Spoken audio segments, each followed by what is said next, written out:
Bonjour à tous et à toutes. Bonne soirée. Nous donnons quelques minutes à tout le monde pour nous rejoindre. Mais entre-temps, je voulais vous faire savoir que nous offrons l'interprétation simultanée en français pour cette rencontre. Donc, il y a deux options, l'anglais ou le français. Et si vous cliquez sur l'icône en forme de globe, en bas de votre écran, vous pourrez choisir la langue de votre préférence.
Bonjour à tous et à toutes.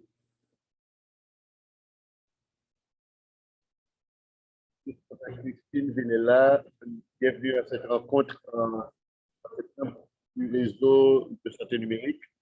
Je suis vraiment emballé par ce que nous avons certaines petites remarques avant de commencer la séance. Nous offrons l'interprétation simultanée pour cette rencontre. Vous pouvez choisir l'option en la langue de votre choix en cliquant sur l'icône en forme de globe au bas de l'écran. Ceux qui veulent cliquer en anglais ou en français peuvent choisir leur langue préférée. Et d'autre part, nous avons une autre annonce concernant le réseau. Nous avons notre rencontre annuelle, le forum de la santé digitale mondiale aura lieu du 6 au 8 septembre 2021. Ce sera un événement virtuel. Encore une fois, cette année, nous avons eu notre première rencontre virtuelle l'année dernière. Et on a eu près de 2000 personnes qui ont participé de divers pays du monde. Donc, nous allons continuer cette même lancée. Nous allons élargir notre audience. Et les, les, les résumés, vous pouvez envoyer les résumés de vos interventions ouverts et on pourra aller recevoir jusqu'au 20 septembre. Et les inscriptions sont ouvertes, donc il faut s'ouvrir un tout peu. Et quelqu'un de mon équipe vous donnera des détails dans le chat si vous avez besoin de plus d'informations là-dessus. Donc, on est ouvert pour recevoir les abstracts, les résumés jusqu'au 20 septembre. La rencontre d'aujourd'hui a rapport à la numérisation des directives TIC pour la prise en charge de décisions cliniques et sur les algorithmes les sous-traitants dans le cadre de la prise en charge des maladies infantiles. Voici l'agenda que nous avons pour vous cette journée. Je vais passer à mon collègue Karel Pellet qui sera la modératrice du jour pour la séance. On a eu un programme très chargé. On est supposé être 1 heure de temps et demi, durer 1 heure de temps et demi. Mais On a de belles présentations en vue. On aura une table ronde et la question-réponse. Il y a plusieurs panélistes et je suis excité de pouvoir être avec vous dans ce cheminement et de participer à cette communauté pratique. Donc, nous aurons une présentation sur les leçons apprises, sur le développement des techniques. Il y aura aussi les smart guidelines de l'OMS qui sont partagées et un certain nombre d'autres organisations qui sont impliquées dans ce travail, qui font partie de la communauté pratique. Et nous aurons aussi d'autres organisations. Sans parler davantage, je vais introduire Karel Pelé, qui va être notre modératrice du jour. Donc, je te passe la parole, Karel.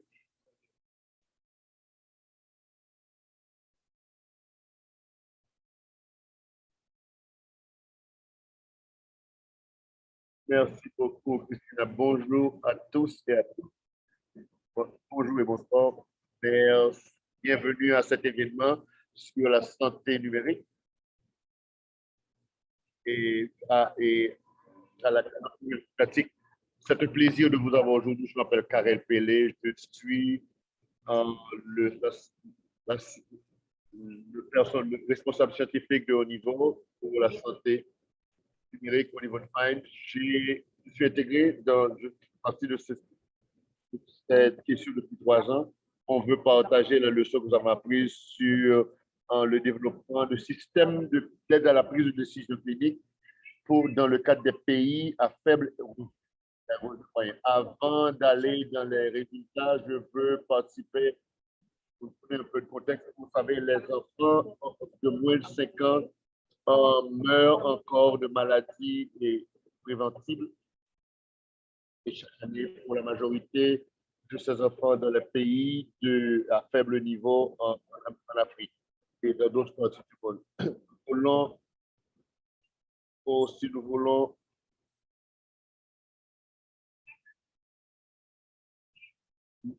voulons pouvoir traiter et diagnostiquer les enfants et développer des directives qui permettent de développer des directives et de qualité et guider les interventions et les ressources. Cette directive s'appelle la gestion intégrée des. Il s'agit d'une approche structurée et simple qui supporte la prise en charge, supporte l'identification et la classification des maladies et prenant les toux, les diarrhées et les fièvres qui donnent les directives qui permettent de prendre en charge de façon. Il y a plusieurs questions, plusieurs mauvais diagnostics qui ont donné lieu à de vrais traitements et qui ont la vie des enfants.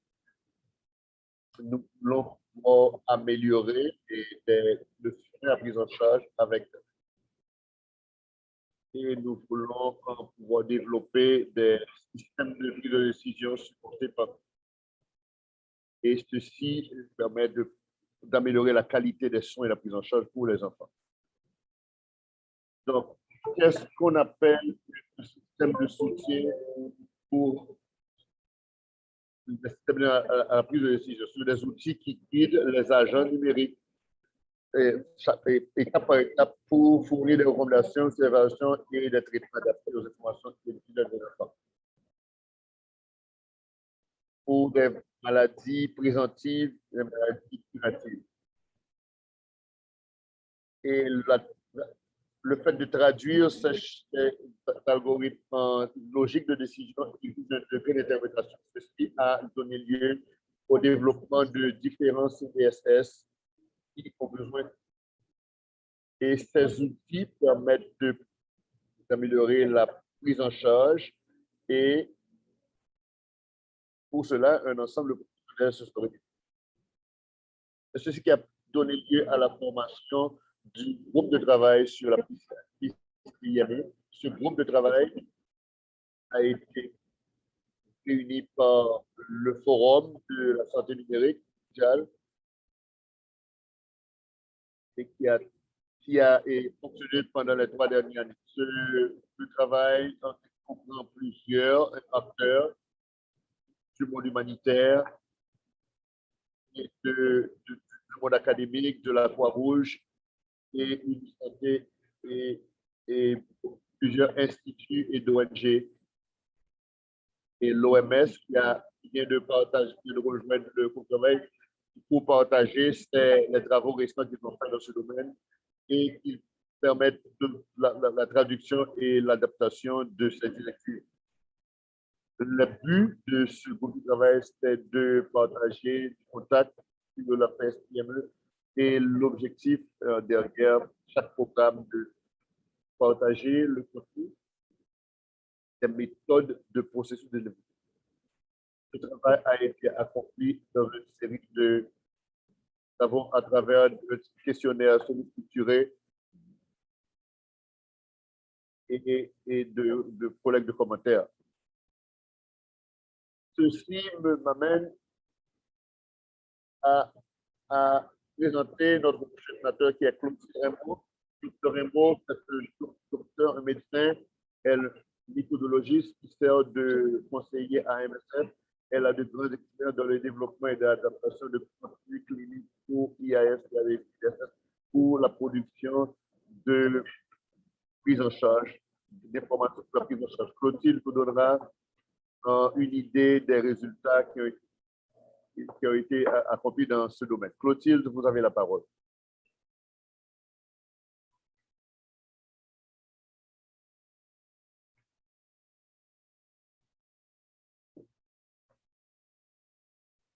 J'essaie de partager mon écran.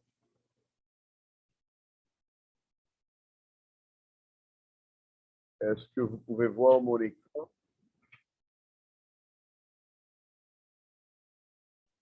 Je te remercie, Karel. Merci.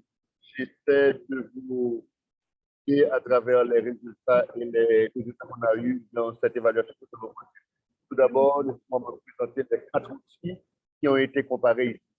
Tout d'abord, le premier, c'est SIDA, qui a été utilisé par le des hommes. Ensuite, nous avons le semestre sanitaire qui a été développé par Médecins Sans Almanach, qui a été développé par Swiss et qui a été développé par Unisanté et Swiss.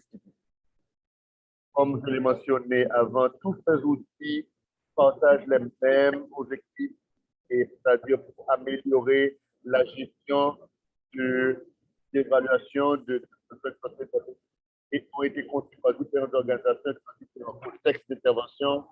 Donc, ils ont des buts différents un petit peu.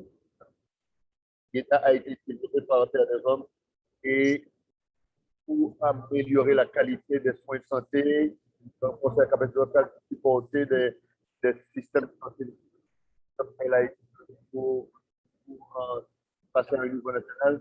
C'est un outil qui a été le plus grand qui a été déployé, le plus grand déployé qui a été déployé, qui est une organisation, une ONG qui travaille dans le secteur, dans le but d'améliorer la qualité des soins pour les prises en charge pour les patients, pour augmenter les pratiques entre les personnels de santé qui sont dans différents pays, différents systèmes de santé, donc pour les permettre de harmoniser. Ce système a été déployé dans des systèmes Almanach a été conçu initialement dans un processus de recherche et ensuite a été déployé dans les contextes humanitaires avec le comité international de la Croix-Rouge et en collaboration rapprochée avec les pays qui cherchent aussi la prise en charge durable. Le dernier outil a été développé par pour explorer comment l'utilisation de nouvelles technologies de contrôle diagnostic de nouvelles formes de SIFS pour mieux améliorer la gestion des maladies infectieuses. Ces outils ont été développés à différents moments et à développer plusieurs déploiements et la plupart d'entre eux ont été développés dans le cadre de larges partenariats. Dans ce travail, nous cherchons à comparer deux éléments, notamment les algorithmes et les contenus, c'est-à-dire comment le contenu, l'étendue et la structure de ces outils ont été ou bien sinon, il y a un petit différent dans le contexte dans lequel ils ont été utilisés. Ensuite, nous regardons aussi les processus que les organisations ont suivis pour développer ce contenu pour regarder aussi quelles sont les sources de directives qui ont été utilisées et comment ils ont été documentés et quels ont été les signaux et comment on s'est assuré qu'il y ait des mises à jour régulières sur de ces outils. Tout d'abord, regardons l'étendue, la portée, le contenu de ces ANPE, c'est-à-dire intégrés de manière facile. Il s'agit d'une stratégie qui a été lancée à la fin des années 90 par l'UNICEF pour prendre en charge la mortalité infantile élevée dans les pays à faible revenu. Et il y a eu, on a le but de diviser les principales causes de morbidité et de mortalité. Et c'est le principal outil pour pouvoir faire le diagnostic pour identifier les principales causes de mort. Il y a eu des défis pour les travailleurs de santé pour adhérer aux recommandations et directives pour gérer les symptômes et les diagnostics qui n'étaient pas couverts dans le protocole. Et une moindre qualité de soins a été observée pour les problèmes qui ne concernaient pas les maladies infantiles. Et par exemple, dans les années 90, la première version des ANPI se concentrait sur la détection et le traitement des cas de malaria et l'évaluation des fièvres. En 2014, avec l'introduction du test rapide du diagnostic malaria, et nous avons décidé pour identifier les causes des fièvres, établir le diagnostic et comme ça proposer des traitements appropriés. Il s'agit ici de certaines alimentations qui ont rapport à la portée au contenu de ces outils. Maintenant, en regardant les quatre outils CDSS que nous avons regardés, nous avons identifié que les modifications qui ont été mises à jour dépendaient grandement du contexte, c'est-à-dire le type d'établissement sanitaire, les matériaux de travail, etc. La plupart des CDSS avaient dépassé leur cadre, c'est-à-dire qu'ils ont pu couvrir plus large de syndromes et de symptômes pour proposer des recommandations pour la gestion et la prise en charge pour les enfants. Toutes les organisations mentionnaient que le but de cette extension de la portée devrait augmenter la prise en charge pour les enfants, mais devrait aussi améliorer et promouvoir l'adoption des outils par des agents de santé qui utiliser ces outils pour trouver le soutien dont ils ont besoin pour faire face aux diagnostics. Une autre raison, une autre justification pour étendre l'étendue de la pauvreté, c'est parce qu'elle a été perçue comme outil pour proposer des diagnostics complexes à travers des applications mobiles qui permettent de naviguer à travers les protocoles complexes au lieu d'utiliser du papier, et parce que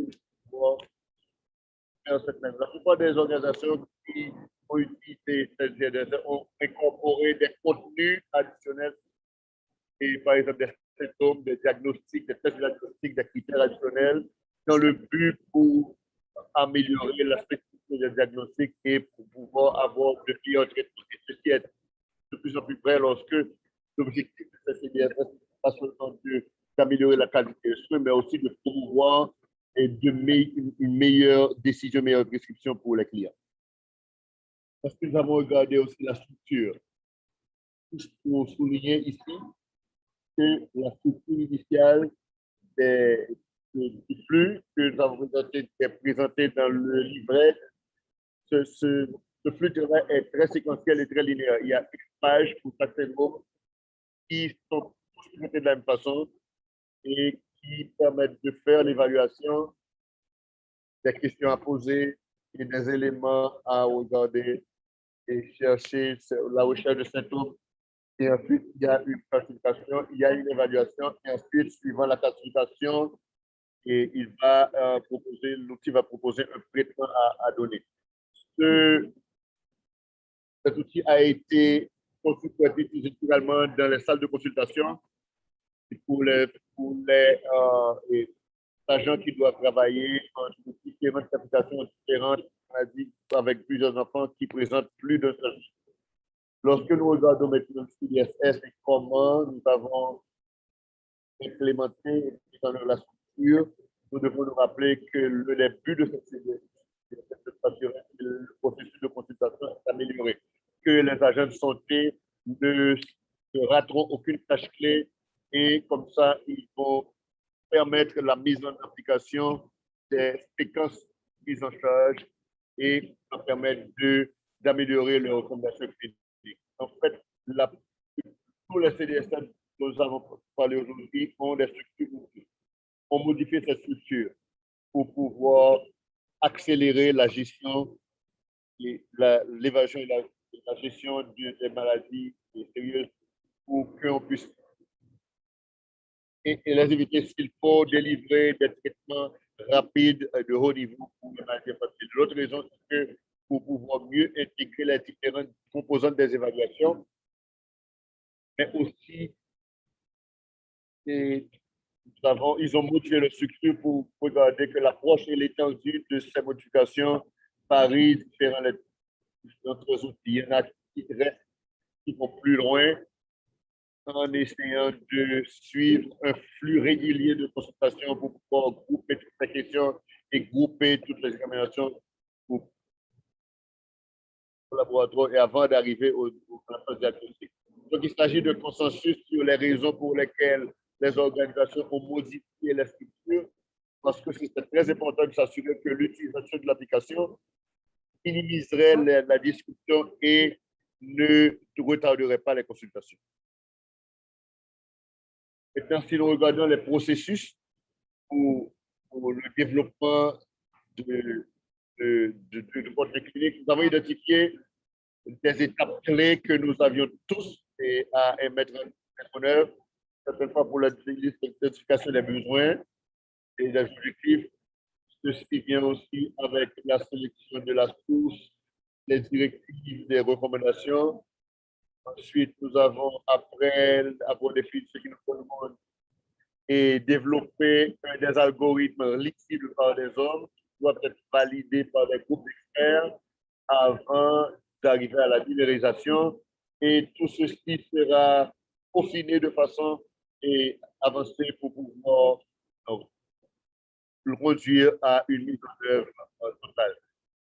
Clairement, pour toutes les organisations, nous voyons que le processus CDSS est long et complexe dans lequel le cycle itératif de rapidement doit se faire très tôt dans le processus. Si nous regardons la source des contenus, tous les outils qui ont été évalués ici ont dû être utilisés, ont dû utiliser différentes sources de directives d'évidence en dehors des directives du GMCI.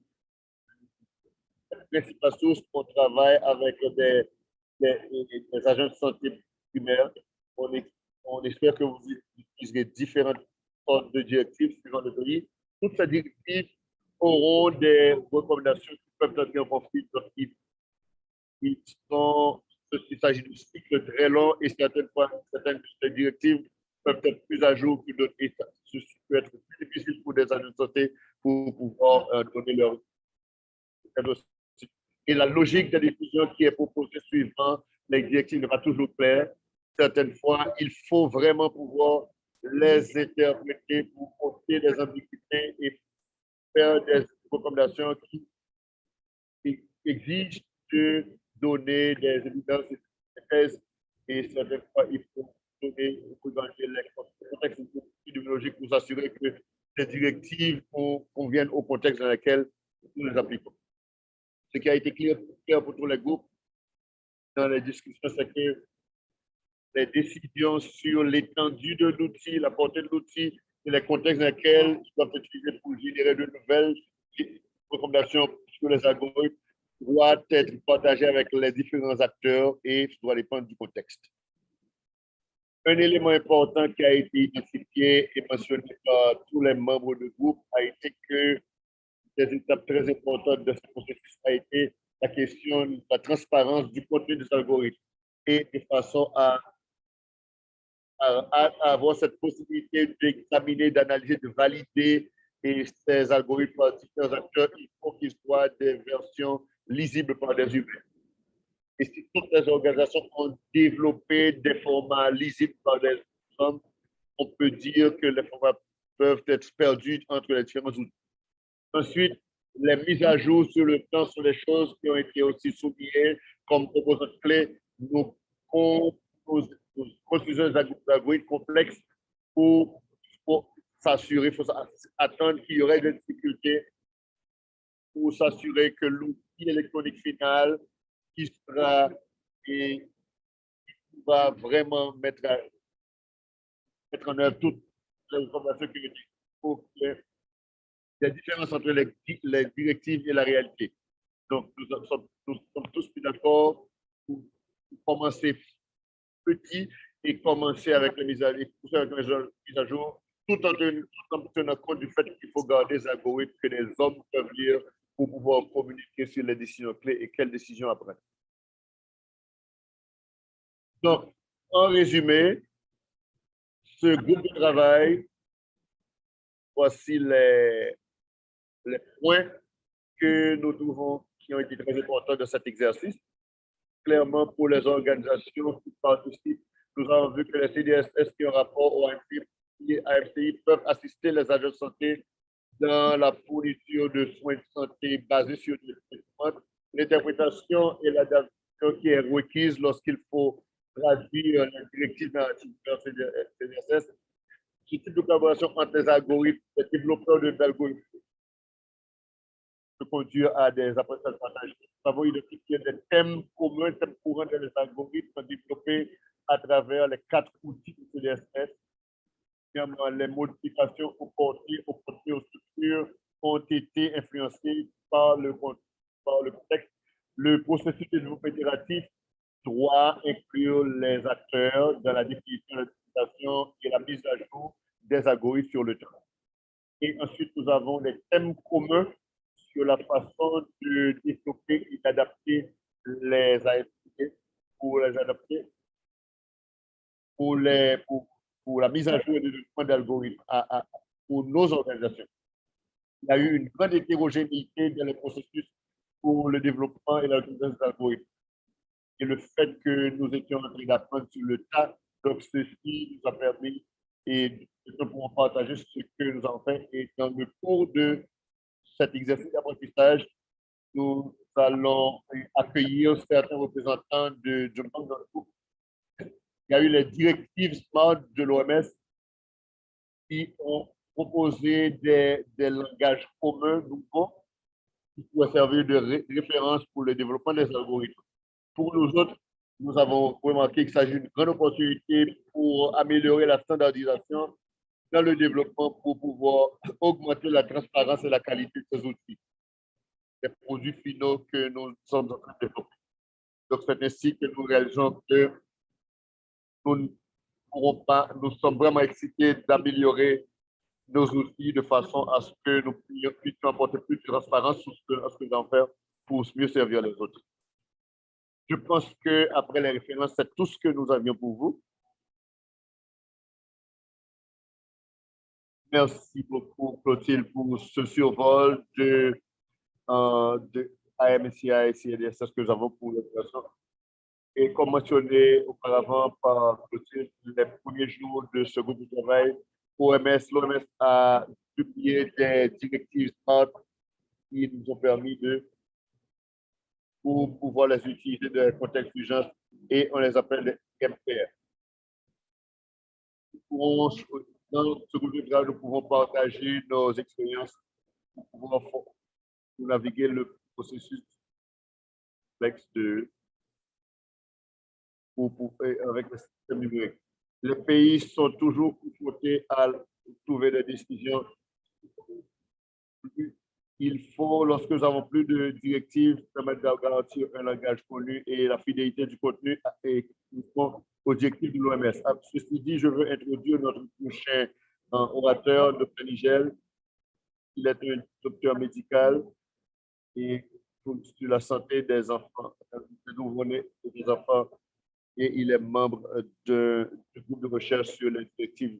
Il a beaucoup d'expérience sur des interventions pour améliorer la survie des enfants dans les pays en développement avant de l'OMS, avant, et le docteur Rocher est un professeur. Il est aussi, il enseigne à l'université de KwaZulu Natal en Afrique du Sud. Il va partager aussi avec nous les autres directives par rapport au MCARE. Docteur Nagel, à vous.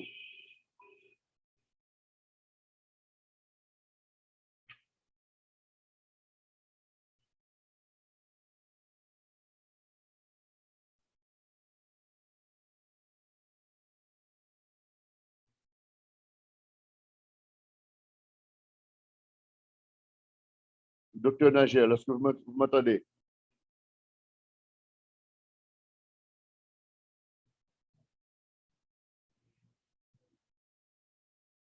Il semble que nous avons perdu le docteur Nigel.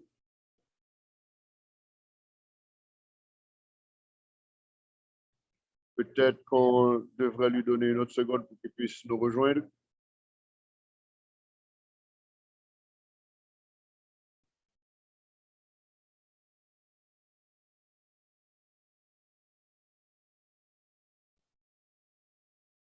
Le voici.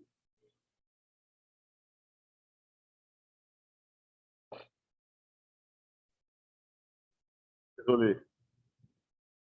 Parce que j'espère que je suis là. On peut vous entendre, OK. Et coupé au niveau de chose que vous n'avez pas mentionné, c'est que je n'ai pas de compétences numériques du tout. Donc, je me trouve sur une courbe ascendante d'apprentissage euh, auprès de différentes personnes cet après-midi. C'est un plaisir pour moi de partager un peu sur. Il y a eu plusieurs.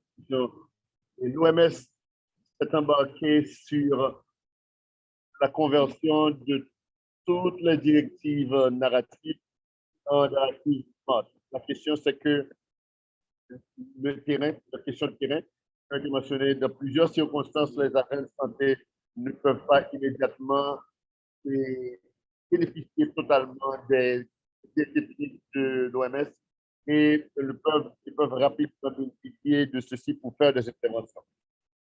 Donc, je ne sais pas si vous pouvez voir mon slide, mon PowerPoint. Donc, est-ce que vous voyez? OK. On peut voir votre écran. OK, ça va. De toute façon, comme je disais, je voulais souligner le fait que IMTI est variable. Son commentaire, c'est qu'il y a plusieurs raisons pour lesquelles pour traiter les engagements sanitaires pour continuer à améliorer la qualité de la santé. La numérisation des directives serait une grande contribution à divers systèmes de santé qui doivent être considérés en parallèle. Et certainement, il est très vrai que lorsque nous regardons cette ligne depuis le moment du développement de cette directive, de l'adaptation jusqu'à leur utilisation, ceci peut s'écouler plusieurs années. Et à ce moment, il y a eu beaucoup de travail fait sur le VIH. On a vu que toute l'époque, que ça a pris pour pouvoir traduire cette connaissance en pratique. Ce qui est encore plus clair, c'est que les directives de l'OMS pour les urgences sont encore plus que la plupart des directives pour la santé infantile n'ont jamais été développées pour la santé. Les urgences n'ont pas été adaptées, elles n'ont pas été aussi suffisamment terrain. Donc, on s'est appuyé beaucoup sur certains d'entre vous, ça s'appelle les organisations qui ont été, qui ont représenté cet appel pour savoir ce qui était approprié, ce qui n'était pas. En termes de soins d'urgence, MCARE, c'est-à-dire c'est-à-dire le fait de pouvoir améliorer ces services viennent des urgences. Donc, c'est une question massive. Ces chiffres ont été partagés, apparemment, c'est la justification pour les MCARE. Il s'agit d'une grande concentration de mortalité au sein de la population déplacée à cause de grandes limitations et sur l'accès aux soins de santé. La vision de MCARE c'est d'améliorer les résultats de santé des systèmes d'urgence des conséquences en, en rendant disponibles les directives cliniques établies par l'OMS partout où c'est nécessaire. Et le processus de Smart Guideline de l'OMS ne va pas être simple. Allô? Nigel, il semble qu'on a perdu ton audio. Nigel, il semble qu'on a perdu ton audio. Nigel, est-ce que tu nous entends?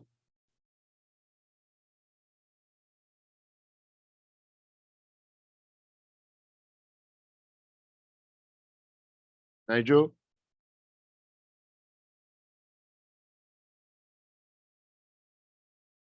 il semble qu'on a perdu l'intervenant.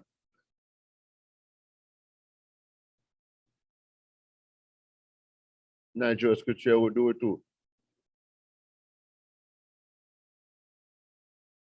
Je pense que nous avons des difficultés techniques pour pour l'intervention de Nigel. Donc, donc, alors, dans le programme, il y a une discussion en table ronde. Il semble que, donc, je ne sais pas si je suggère qu'on passe à la discussion de panel autour de la table. Et pendant, il semble que Nigel est de retour.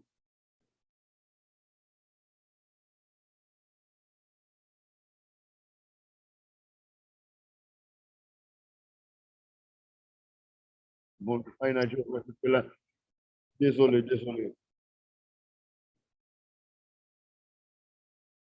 Il semble qu'il y a un problème de connexion.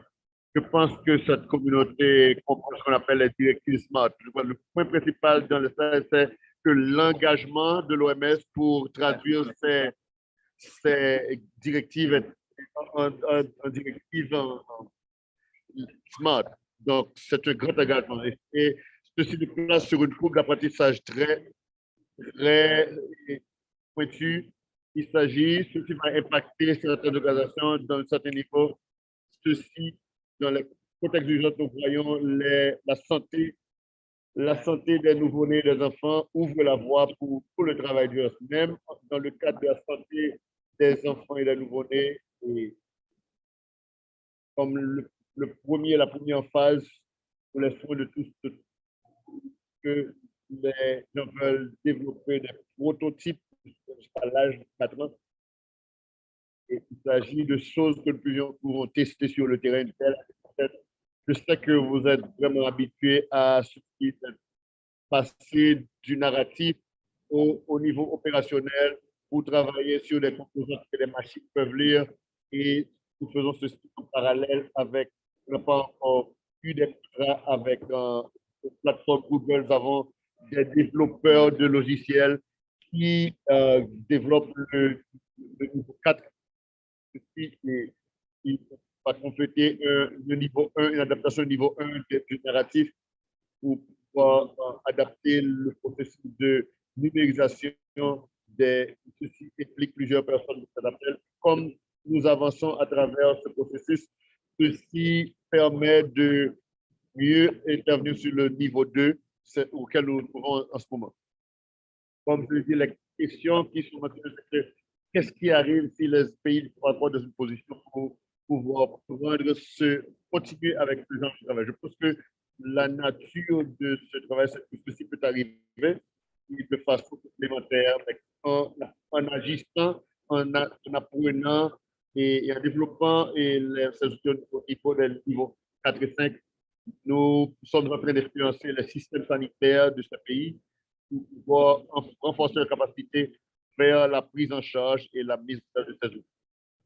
Au-delà de 2022, nous voulons élargir la portée au-delà de IMC, c'est-à-dire les soins aux enfants, la prise en charge des enfants.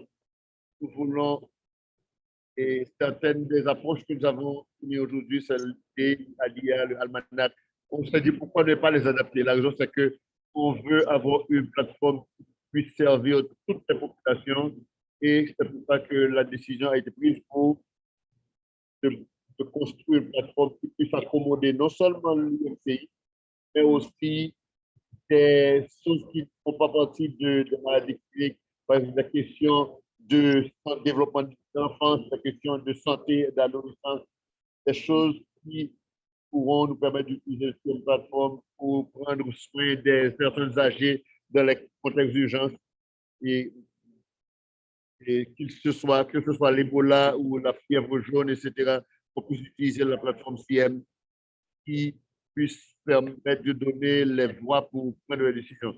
Nous voulons voir aussi, nous voyons aussi la valeur de pouvoir de distribuer les contenus de niveau 3 aux partenaires et à plusieurs personnes dans cet appel, il y a plusieurs pays, et même ceux qui ne sont peut-être pas représentés dans ce pays, les solutions de niveau 4 et les solutions que nous pouvons contribuer à cet effort, c'est que les solutions de niveau 3 respectent les directives de l'OMS. Donc, comme ça, nous pouvons fournir un support, un soutien à cette plateforme et nous pouvons leur donner un soutien à chaque fois qu'on doit appliquer l'apprentissage automatique pour pouvoir prendre des décisions prises. Et nous voyons aussi que nous travaillons de façon rapprochée avec plusieurs groupes on valorise beaucoup les organisations de travail que ces organisations font et la référence clinique et les services clients qui ont été fournis par ces organisations qui ont permis de développer ces solutions de MCI avant et qui permettent qu'il y a plusieurs instituts de santé on veut remercier tous ces organisateurs, tous ces participants qui ont permis. Merci Nigel. Merci pour cette belle présentation sur le soin d'urgence et les processus pour utiliser les différents niveaux de ces outils par outils et par technologie. Donc, nous avons entendu de Clotilde qu'au départ de cette séance, sur les différents outils, les similarités qui existent et les différences et les résultats sur les groupes de travail. Elle a partagé aussi les apprentissages, les leçons, comment ces outils ont été développés et mis en œuvre dans les contextes où des standards. Et on a aussi appris de Nigel sur ce qui arrive au niveau de l'OMS sur les directives SMART pour donner le fil conducteur qui manque et y compris la documentation, les standards pour guider, orienter la numérisation de ces outils numériques. Et de ces outils. Je vais maintenant vous inviter à la discussion autour de la table où on va aborder certains des sujets et apprendre davantage sur les différents groupes respectifs qui ont été représentés aujourd'hui. Je veux inviter encore une fois Clotilde Rambo, du MSF, et Nadjoana de l'OMS. Et j'aurais aimé inviter Ricardo Lampariello du Père des Hommes. Ricardo est le responsable de ce programme et de ce programme, de la prise en œuvre de ce programme pour l'Afrique de l'Ouest. J'aurais aimé aussi inviter Thorsten Smith, qui est un consultant clinique senior à TPH, qui va partager son expérience avec Amanat. Et on va partager aussi Réunion Chen, qui est du santé à Swiss TPH. Et il va partager aussi son expérience avec un outil appelé Epox. Donc, je veux accueillir tout le monde. Merci d'être avec nous aujourd'hui. Je veux aussi parler de la question de contenu, algorithme, tous les contenus qui ont été présentés aujourd'hui. On a vu qu'il y avait plusieurs outils qui avaient dévié par rapport aux directives de la MC. Clotilde et moi, on se demande si on pourrait nous permettre de comprendre comment les portées et les contenus ont été modifiés, pourquoi ceci a été fait. Et donnez-nous un petit peu plus de données là-dessus. Merci, Karen. Comme mentionné, on a modifié les contenus pour, premièrement, adapter ceci au contexte. Pour MSF ICARE, notre but, c'était d'essayer d'améliorer la prise en charge. Et une chose que la MSF a fait depuis pour essayer de donner des directives qui pourraient être applicables de façon rapide dans les contextes où et on a une longue expérience avec des directives standardisées. On a dû standardiser parce que on travaille avec des personnes qui viennent de divers endroits du monde. Donc, on a dû standardiser. On a aussi des standards de prise en charge et pour le type de soutien que l'on peut donner pour pouvoir travailler avec notre groupe de pédiatres.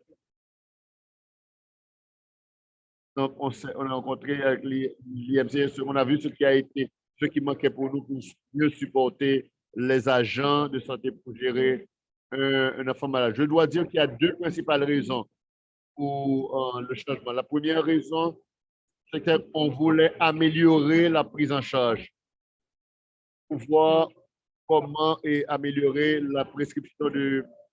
On a implémenté des tests de paludisme rapide pour la capacité pour traiter les prescriptions anti-malaria pour voir qu'avec toutes nos formations pour donner des directives, on voyait encore des pertes non nécessaires et on a considéré la IMCI pour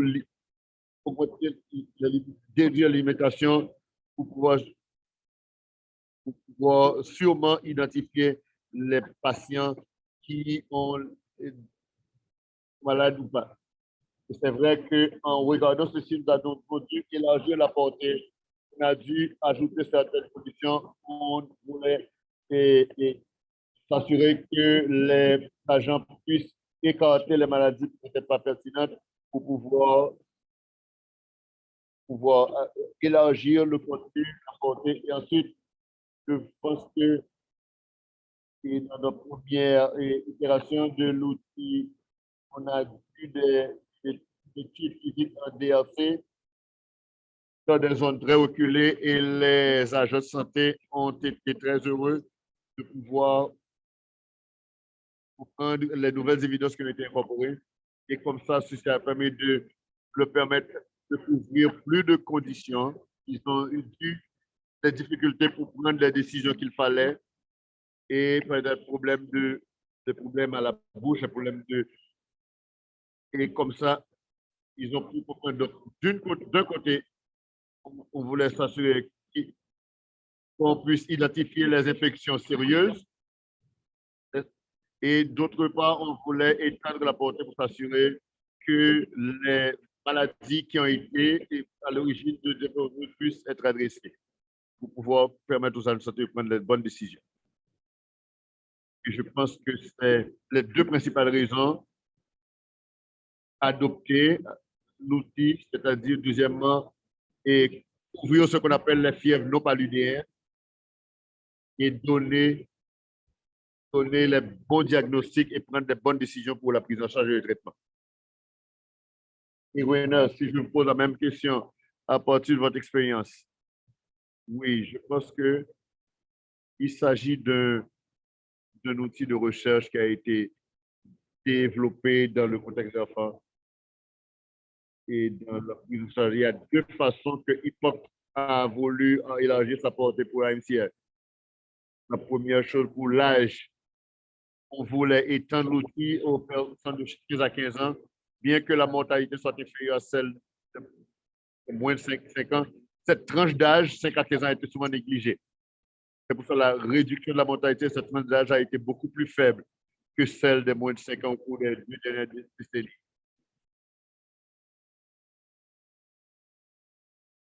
En ce qui a rapport à l'augmentation de la portée, comme je l'ai dit par Clotilde et comme on l'a vu de plus en plus, les agents de santé demandent souvent plusieurs pour pouvoir augmenter l'adoption, réduire la prescription. Et on peut imaginer des agents de santé qui demandent un outil pour les patients pour pouvoir consolider différents outils pour s'aligner sur les directives nationales et pour s'aligner sur plus de directives et qui leur permettent de prendre en charge. Et comme je l'ai dit, il existe plusieurs directives nationales qui incluent un grand nombre de classifications. Les cliniciens on attend qu'ils puissent gérer ces différences. Et comme ça, ces outils numériques peuvent leur permettre de faire cette gestion de façon plus sensée. en termes de comment élargir ce contenu, on a considéré trois critères. L'interprétation des directives, la mortalité, la mobilité, troisièmement, la capacité de faire les diagnostics. C'est pour ça que, comme exemple, certaines classifications sont adressées par AMCR, inclut par exemple les douleurs abdominales pour les 5 à 15 ans et les maux de tête, les traumatismes qui donnent des pourcentages, les maux de tête 34-80%. Donc, cet outil permet de trouver des directives qui permettent d'aborder ces cas. En termes de contenu, dans le cas de HIPOC, on essaie d'interpréter un nombre de directives narratives pour les transformer en algorithmes. Et ce qu'on a trouvé, c'est qu'il y a des absences de preuves de données probantes et les algorithmes sont en train de développer dans certains contextes qui donnent de mauvais résultats dans d'autres contextes. Donc, il faudrait intégrer les diagnostics au moment de valider et d'intégrer ces algorithmes pour des nouveaux contenus. C'est pour ça que dans le cadre de HIPOC, on voit comment on peut intégrer d'autres outils de prise en charge pour aider avec ces algorithmes. Merci, merci. Je veux encore continuer avec les questions sur l'utilisation des outils CDS et des établissements de santé. Clotilde, en termes de flux des questions, l'usage des outils, est-ce que tu peux partager davantage sur la façon dont l'outil a été développé, comment il a été adapté pour fonctionner dans les contextes dans lesquels tu travailles, le contexte humanitaire? Oui, je pense que une chose qui est très importante, une chose sur laquelle je travaille depuis quelques années, dans les premières années, qui sont de ça, je pourrais dire que on voulait avoir un format électronique pour le IMP,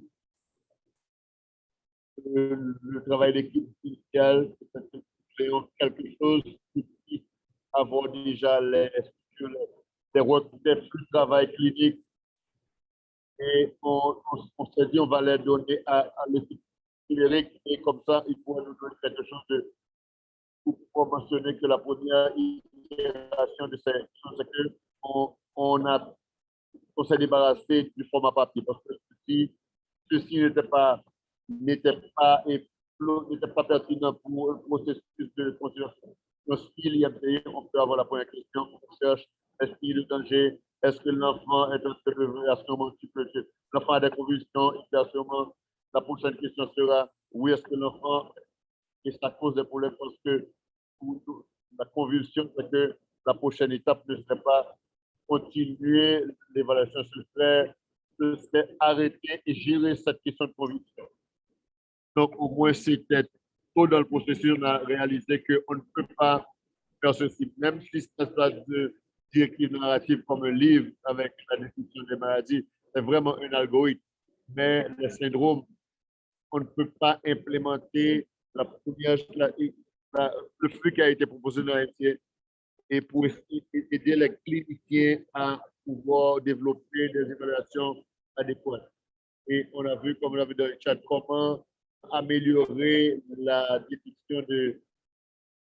Donc, l'objectif de CSS, c'est de pousser les agents de santé à suivre les différentes étapes qui puissent permettre d'assurer la sécurité des patients et de façon à faire une vérification systématique des signes de danger.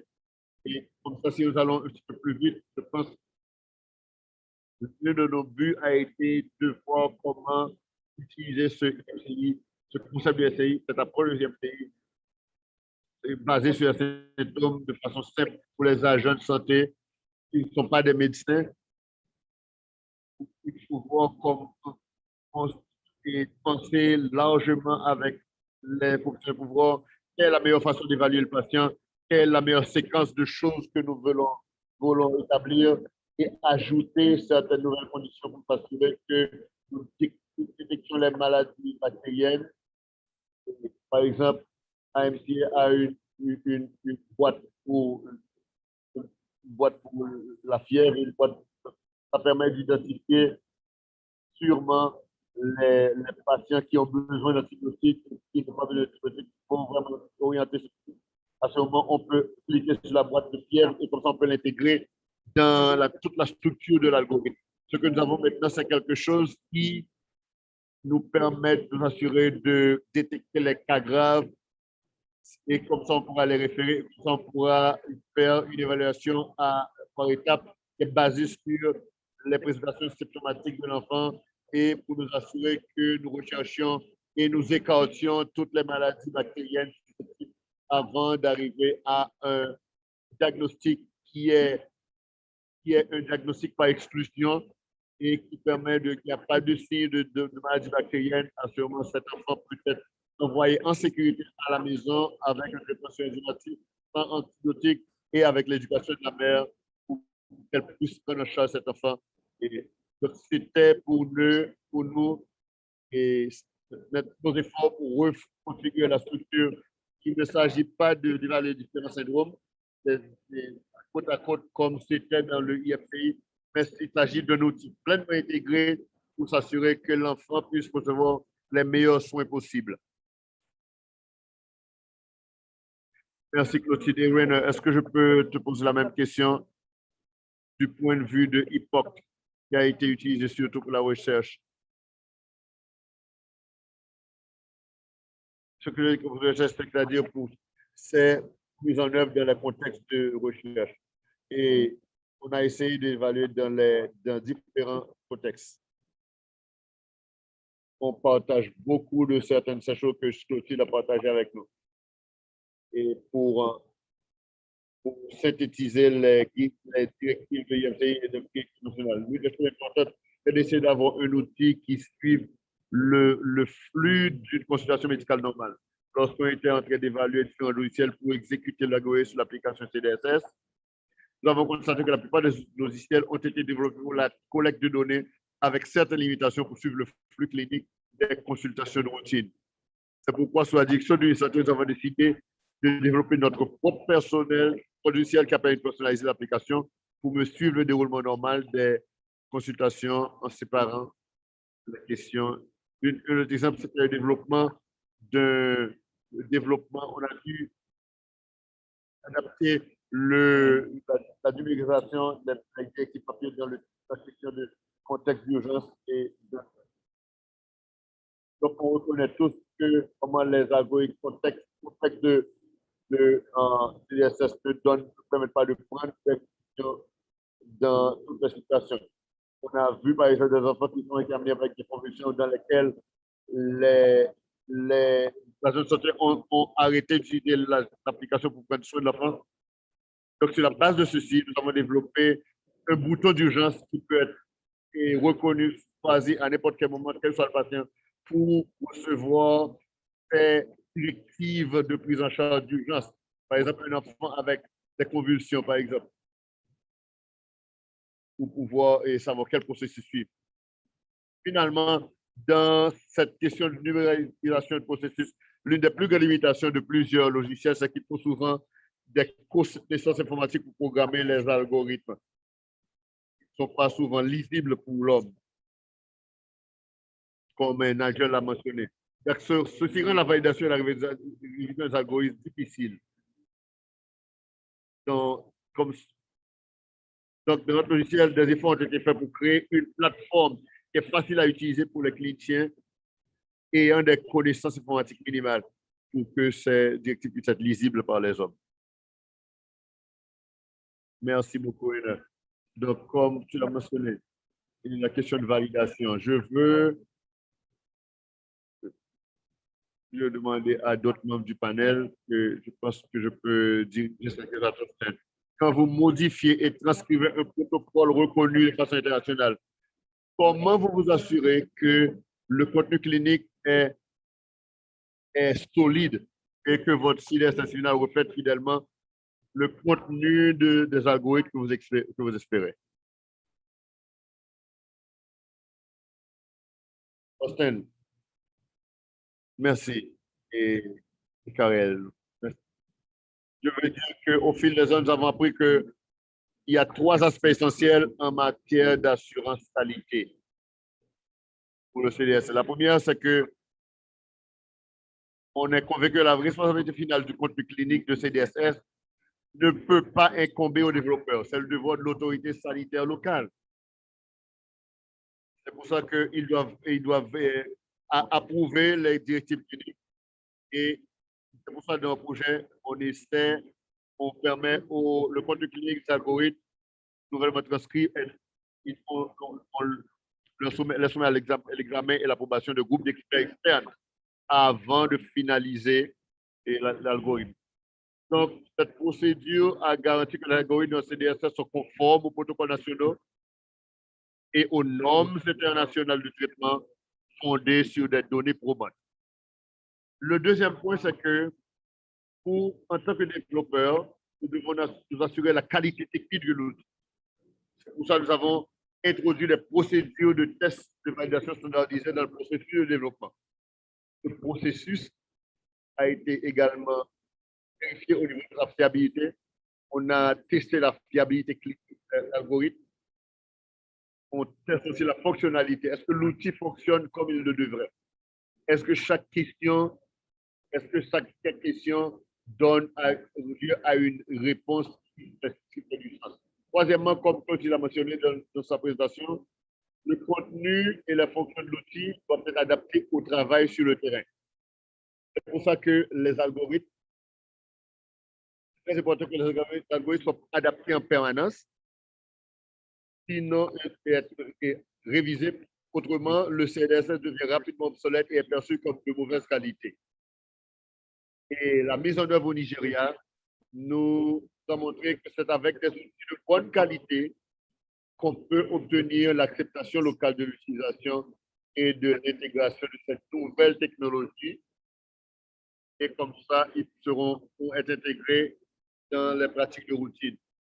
Donc, ce sont des technologies nouvelles, il y a de la résistance là-dessus lorsqu'on va les présenter, mais c'est important si nous voulons améliorer, si nous voulons avoir un impact, ceci peut seulement arriver si nous présentons l'outil et cet outil est accepté. Il n'y aura aucun point si cet outil n'est pas utilisé, si personne ne l'utilise pas. Si c'est trop complexe, s'il est de mauvaise qualité.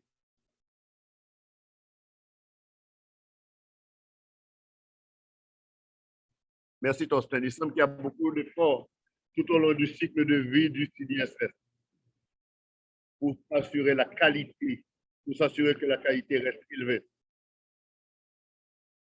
Donc, ça attire vraiment l'attention sur l'aspect d'une mise en œuvre à long terme en gardant une qualité optimale. Je voudrais diriger cette prochaine question à Ricardo. Et maintenant, avec IEDA, maintenant, vous êtes en train d'utiliser cette question au Burkina Faso.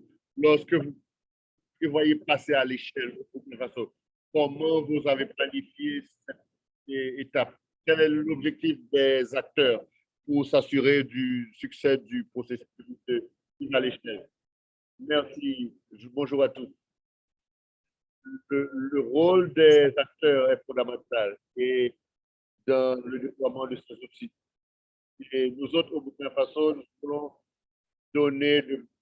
partager de belles leçons à ce sujet. En tant qu'on rappelle au Burkina Faso, le ministère de la Santé, en collaboration avec a construit le modèle IONA il y a 10 ans de cela. Aujourd'hui, 90% des, des, des établissements de santé dans le pays sont équipés avec cet outil et 90% des populations d'enfants sont supportés par IENA. Pour donner une idée de cette réalisation, aujourd'hui, nous avons plus de 200 000 consultations qui sont exécutées chaque jour au Burkina Faso avec cet outil.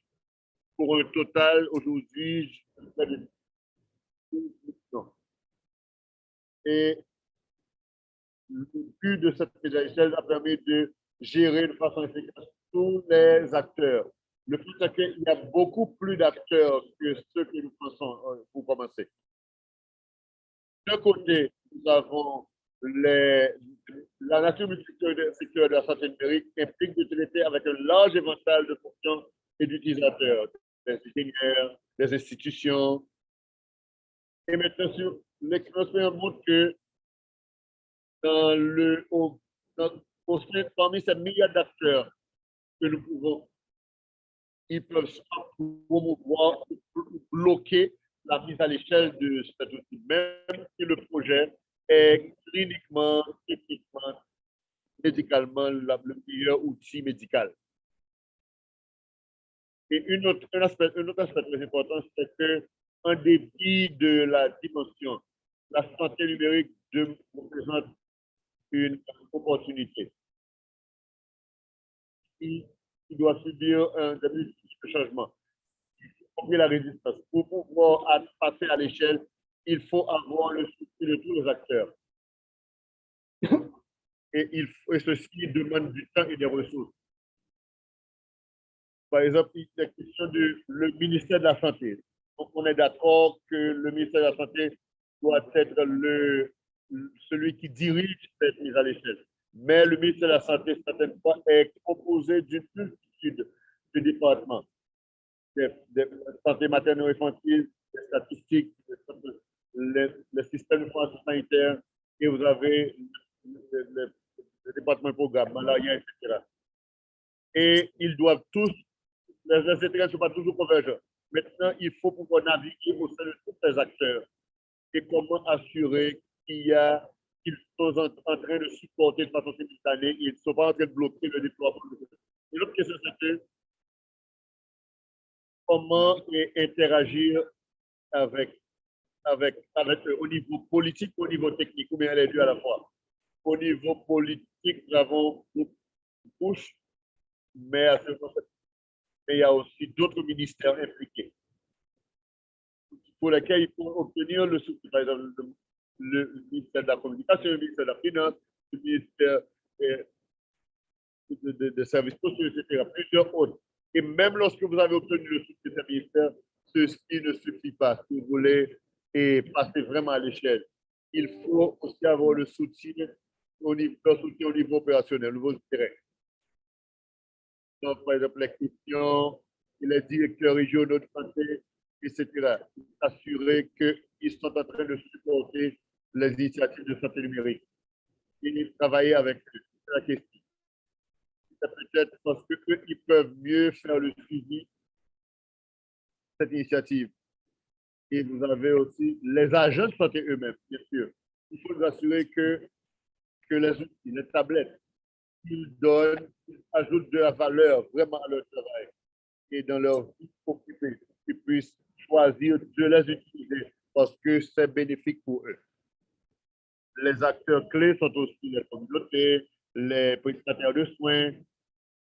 Et si l'un des parents demande que l'enfant soit consulté avec l'outil numérique, il croit que cet outil peut donner, et si c'est la communauté qui décide de lever leur propre fonds pour acheter une tablette, pour remplacer des panneaux solaires classiques. C'est ce qui est arrivé au Burkina Faso. Et grâce aussi à une campagne de sensibilisation qui a été conduite auparavant. Encore une fois, avoir un outil très performant est fondamental, sans doute, mais ça ne suffit pas. Il faut avoir aussi les soutiens, les soutiens, les modules particuliers pour pouvoir créer quelque chose. Je pourrais aller des heures pour créer les acteurs locaux, les instituts de santé, etc. Mais vraiment, mon message, c'est que pour montrer comment gérer les acteurs et comment leur donner des initiatives. Et j'encourage tout le monde, ceux qui travaillent de la mise en œuvre des de santé numérique, pour penser sérieusement sur les âges des acteurs et pouvoir faire une analyse des acteurs pour pouvoir comprendre leur domaine d'intervention au niveau médical et technique. Et Malheureusement, ceci prend beaucoup de ressources, mais ceci est essentiel. Merci beaucoup. Merci beaucoup, Ricardo, pour avoir partagé les données de la mise en œuvre. On me dit que je suis en retard, donc je veux juste demander rapidement à Thorsten de votre expérience avec Almanac.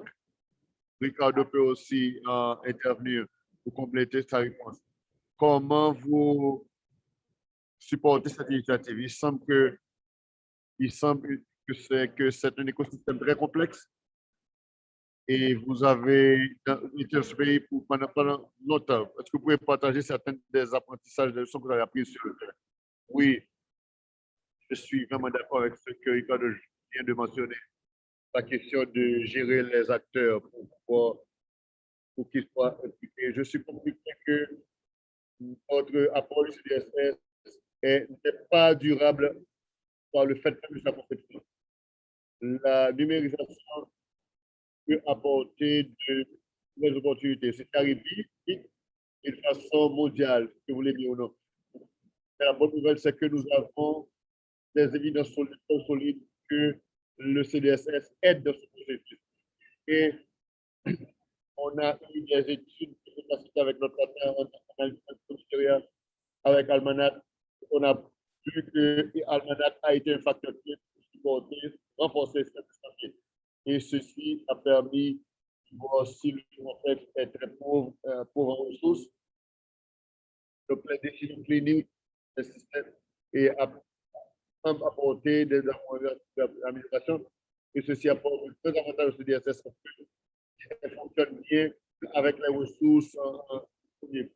Elle ne repose pas sur des scénarios idéalistes et réalistes. Je travaille et agent de mise en œuvre, fait travailler et se rapprocher avec ses agents, ses acteurs et de les supporter les autorités locales pour qu'ils puissent maintenir la mise en œuvre de façon indépendante à long terme. Je suis convaincu que ceci est essentiel pour s'assurer qu'on n'est pas en train de créer de nouvelles dépendances pour ces pays. Ces pays deviennent nouvellement dépendants sur d'autres termes avec les pays. Je pense qu'au Nigeria, on a une stratégie pour l'engagement dès le commencement du projet. Cette année, en 2021, et le projet sera transmis de ICRC, de CICR, à l'Agence nationale des points de santé. Le secrétaire des hommes fait actuellement la même chose avec le D, avec DA au Burkina Faso. Donc, on a vu que les deux plus grands apprentissages de défi sont obtenir le financement nécessaire pour couvrir les frais de fonctionnement, avoir le financement nécessaire pour couvrir les frais de fonctionnement, par exemple les frais de serveur, les tablettes, etc. Le deuxième point, c'est de renforcer les capacités locales pour que le personnel local puisse avoir une expertise technique suffisante pour gérer et entretenir le CDSS. C'est pourquoi, au cours des dernières années, nous avons formé de façon intensive nos partenaires dans les pays aux compétences techniques requises. Et c'est pour ça que je suis heureux du projet de l'OMS de publier les directives SMART. Parce que ceci va donner à nos collègues une structure de collègues de pays solide et bien validée sur laquelle ils pourront fonder leur future mise à jour des lignes directives. Et ceci aide en termes de durabilité. Et peut-être un dernier point sur la gestion indépendante de ce CDSS dans le pays. Même lorsque nous avons trouvé des gens très talentueux avec qui travailler dans le pays, le problème reste, c'est que nous devons le faire nécessaire pour que ces personnes restent engagées dans leur poste au fil du temps. Donc, contre le transfert de l'expertise technique, nous travaillons ensemble sur des plans de développement et commercial qui garantissent les moyens financiers nécessaires au fonctionnement de ce système à l'avenir.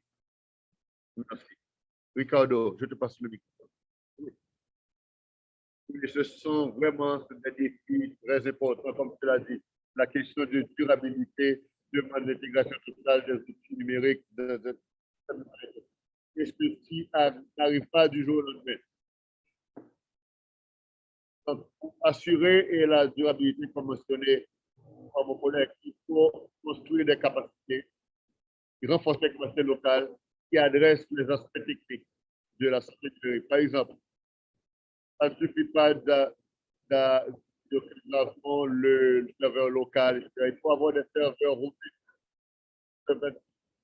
qui sont rapidement et séparés. Autrement, les numériques, pour s'assurer qu'il y a suffisamment d'expertise qui doit être en place.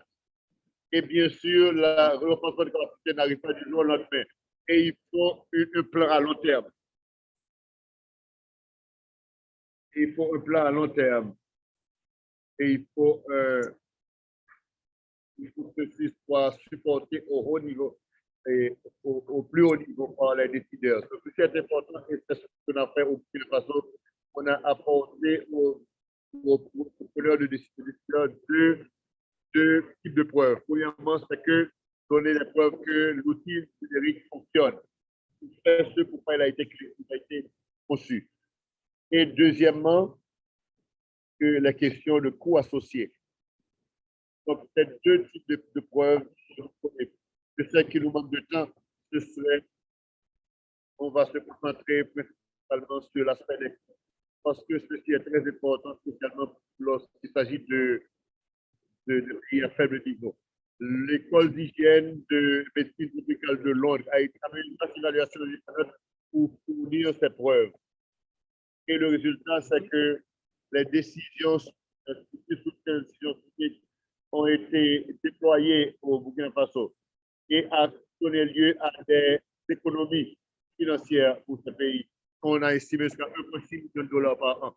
Et ceci seulement pour les questions de preuve. Fièvre, pardon.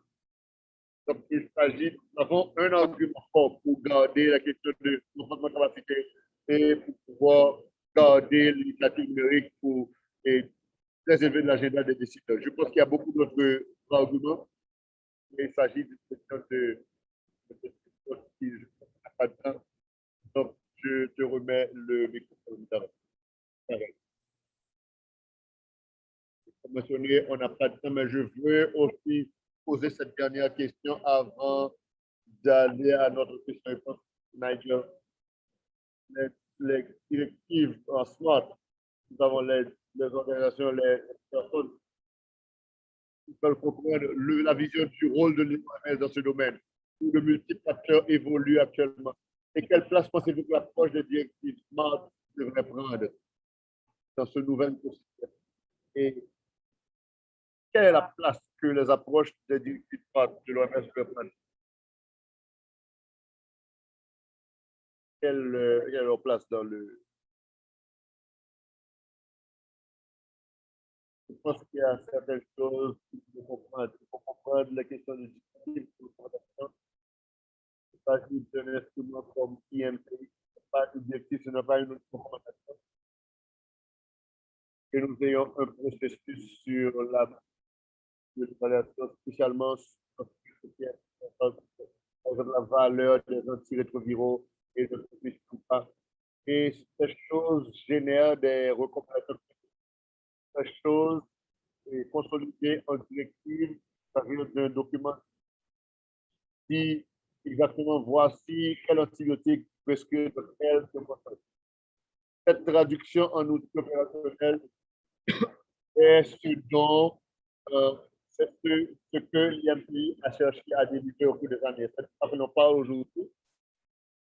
Dans un sens, le terme directive SMART est un petit peu mal placé, c'est un mauvais nom parce qu'il dit que l'outil lui-même est une nouvelle directive. Pour l'OMS, qu'il s'agisse de l'IMPI ou de n'importe quel paquet, c'est la distillation, c'est la mise en commun de ces recommandations. Il y a un processus de directive, par exemple, comment traiter un enfant et une situation plus sévère. Donc, ce n'est pas ce qu'on appelle les directives par emploi. Les directives SMART sont une traduction de toutes ces décisions cliniques et comment les mettre de façon efficace entre les mains de l'agent de santé puisse utiliser ces décisions dans un contexte de fait. La beauté de ces solutions numériques, c'est que le potentiel de pouvoir pousser ceci dans les mains des agents de santé, des décisions qui peuvent être faites autour de ces situations pour pouvoir gouverner en niveau 1, niveau 2, ça ne concerne pas vraiment ce qui parle de l'OMS. Plutôt, c'est de rendre le contenu de l'histoire disponible à n'importe quel groupe parce qu'il s'agit de matériel disponible ouvert en open source. Je pense que ceci ouvre la direction vers laquelle nous allons. Il semble que l'engagement de l'OMS pour placer ce qu'on appelle les directives cliniques pour pouvoir garder les directives de niveau de minimum. Donc, je pense que c'est l'engagement primordial de l'OMS. On veut développer des outils de référence, des applications de référence de l'OMS. Et c'est pour ces raisons que Ricardo, Claude, Justin et autres ont déjà commencé. Mais il s'agit de la direction où nous allons. Deux autres choses que je peux ajouter, je sais, conscient du temps. L'une des tensions qui existe dans tout cela, c'est la tension que Rainer a mentionnée sur la question du test de terrain dans notre environnement de recherche pour essayer de faire rendre ceci au fait possible dans le monde réel. C'est la question de qualité et la qualité des soins. On a connu la qualité des soins depuis des décennies, que les gens prennent des raccourcis en matière de prise en charge parce qu'à ce moment, ils ont une question de temps, la pression du temps. Je pense que les solutions numériques peuvent, peuvent augmenter la qualité des gens, mais ils peuvent suivre avec plus de fidélité. Ça n'est pas sur le temps. Et ce sera un coût qui est difficile à mesurer. Et du même coup, une chose qui a été ajoutée, c'est la qualité des soins. On peut mesurer la qualité des soins et ceci permet que ces données peuvent retourner aux districts sanitaires, ce qui permet de sauver du temps, de sauver du temps. Donc, il s'agit d'une création très compliquée de comment trouver l'équilibre entre toutes ces choses. Et je pense que l'opportunité que donnent les solutions numériques sont énormes. Parce que c'est vrai que pour la qualité, ça prend du temps. Une dernière chose, c'est une chose sur laquelle a commenté avant, AMCA a un outil capable. Il y a beaucoup de points qui ne sont pas encore adressés. Il y a quelque chose n'a pas encore adressé sur le papier. Donc, l'agent de santé est délaissé, il doit traiter mais les gens se trouvent certaines fois, ils se trouvent dans un cul-de-sac, ils ne savent pas quoi faire. Avoir qu'est-ce qui arrive si on ne peut pas faire de référence? Parce que si les références sont retardées, quoi faire? C'est ne pas pousser les choses au-delà de ce que l'IMTI peut faire. Merci. Merci, Nigel. Avant de passer aux questions-réponses, juste une question suivie. Tu as parlé des concepts de temps. Il y a une vision que l'OMS intégrer pour avancer vers une approche plus intégrée pour, vers les soins de santé, puisque les directives SMART prennent différentes formes pour donner des directives. Est-ce que leur vision a une intégration de différentes ces programmes ou des directives de soins de santé qui sont basées sur différentes maladies? Je pense que la réponse rapide, c'est oui. Et c'est l'une des idées que nous avons, lorsque nous avons besoin d'experts pour les urgences, il y a des réglages stables pour les enfants, il s'agit d'enfants en situation de nationalisation, bien dans des contextes donc, leurs besoins de santé ne sont pas seulement des questions de guérison de maladie, ils ont besoin d'immunisation, d'orientation sur l'allaitement maternel. Donc, il s'agit de MR sur la probabilité que l'OMS, je pense que c'est déjà sur la table et on est en train de développer une application pour les protections d'urgence. Depuis les 2 dernières années, on est en train de parler sur les visites, parce que la prévention des maladies et la prévention de la santé, il s'agit de choses qui sont en cours. Et encore l'une des raisons pour lesquelles nous avons une plateforme pour adapter ce qui est idéal, parce qu'on voit le besoin d'aller plus loin que les maladies, d'avoir une plateforme qui puisse offrir une promotion sanitaire de façon large, pour apporter des soins question de handicap. On a déjà date pour la santé mentale des adolescents. Donc la réponse à la question, ce serait oui. On veut voir à l'intérieur de MR, on veut voir une vision de est-ce que l'enfant est malade, est-ce que l'enfant vient parce qu'il se porte bien et est-ce qu'il y a des soins de routine. Donc, ceci est déjà pris en compte dans le MR. Et donc, ce ne sera pas seulement IMCU, ce sera davantage. Merci beaucoup, Naïtel. Donc, pour la dernière minute qui nous reste, je prendrai 2 questions pour la séance de questions-réponses. La première est celle-ci aux représentants de CSS. Est-ce que vous pensez que votre travail et les leçons apprises et en essayant de mettre en œuvre les directives dans le CDSS, est-ce que ces leçons pourront être renvoyées aux directives qui doivent être mises à jour? Est-ce que quelqu'un voudrait aborder cette question?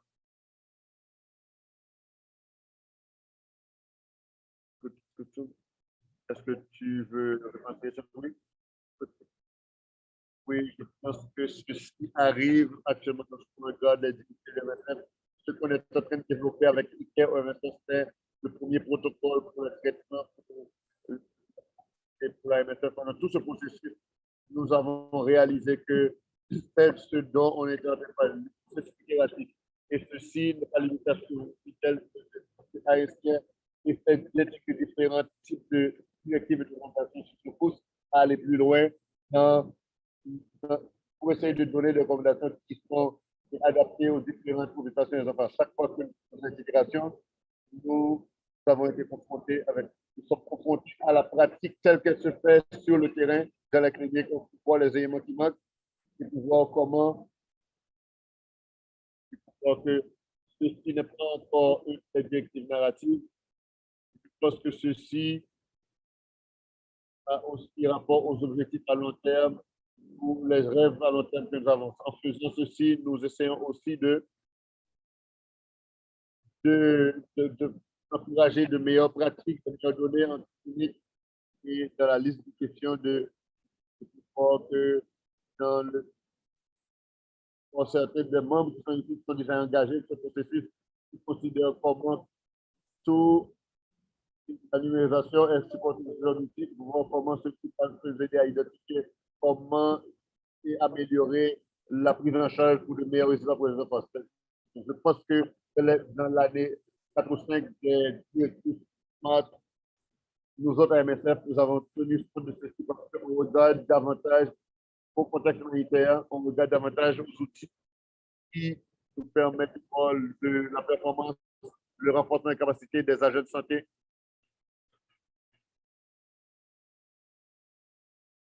pour avoir des outils qui puissent permettre aux agents de santé de fonctionner sur le terrain.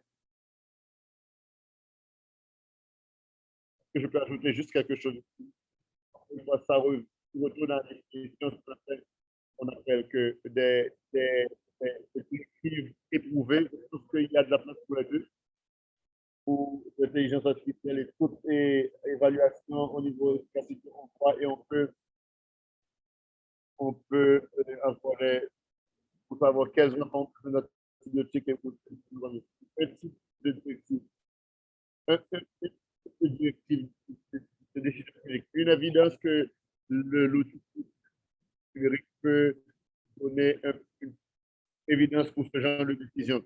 ceci est différent de la façon, différent de la façon dont la prise en charge est mise en œuvre.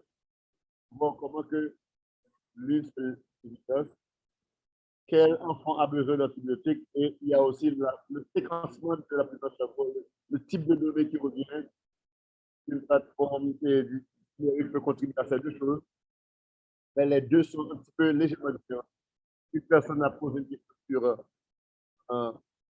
les documents de l'OMS sur les urgences et on a suivi le même processus de consultation en voyant que les solutions pour les orientations stratégiques sont vraiment des domaines très importants dans lesquels on n'a pas eu des évidences c'est un domaine très complexe qui permet, qui nécessite des essais qui est très complexe du point de vue clinique, c'est-à-dire de la recherche, voire aussi plusieurs recherches, plusieurs contextes d'urgence où la recherche peut se produire et certainement avec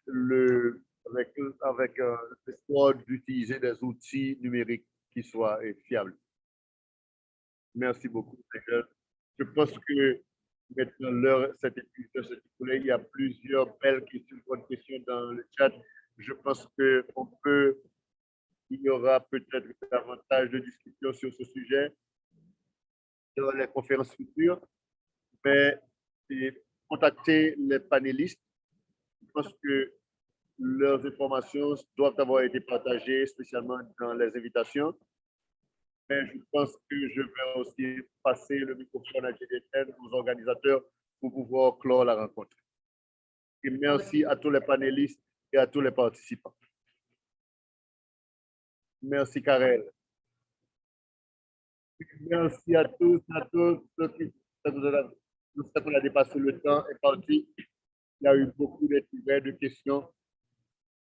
Donc, je veux remercier tous les panélistes, les modérateurs Karel, Christine, Réunion Nigel, et Ricardo pour leur présence aujourd'hui, le partage de l'expérience de ce processus.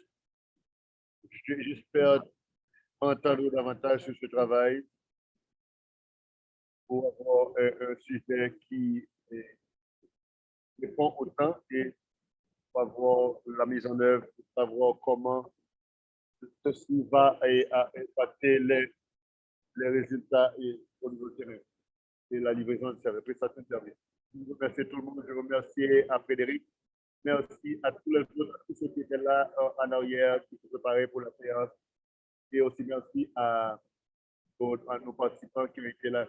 J'espère que vous aurez une bonne journée, bonne fin de journée, où que vous soyez. Merci beaucoup. Bonne fin de journée.